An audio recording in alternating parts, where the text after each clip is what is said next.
Two bodies and the remains of a third all have been found over the past 7 months in the vicinity of Rainwood Road in Douglas County. And as 6 News' Brent Weber tells us, with what's known right now, the 3 deaths have little in common except a cross street. Monday afternoon, a man walking his dog saw something off the side of Rainwood, where the road crosses Mill Creek, just west of 60th. The sheriff was on the scene within the hour. There is suspicious circumstances. We're not clear on the gender or race or age of this individual. We are investigating this crime scene as a homicide scene initially. Results of an autopsy have not yet been released to provide those details. Less than a mile away on Sunday, August 7th, a passerby reported to the sheriff's department a body on the side of Rainwood Road near 75th. Days later, that body identified as 46-year-old Freddie Ned. And 1 week ago, Rainwood again heard by sheriff's deputies over the radio in northwest Douglas County. To remains found described by investigators only as skeletonized body parts.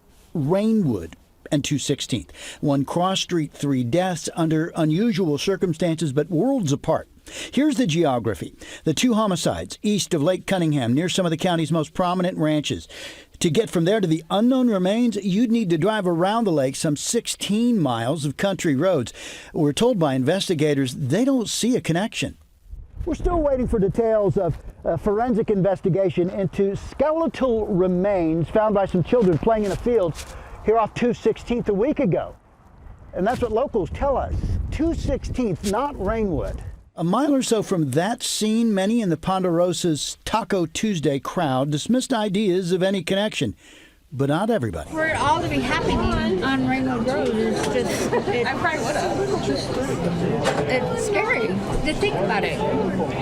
And how can it not be related? Captain Eric Sellers of the county's Criminal Investigations Bureau said in a statement, there is no evidence to suggest the cases are related.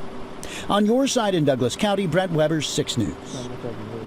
And if you know anything about any of these cases, you are asked to contact Douglas County Crime Stoppers.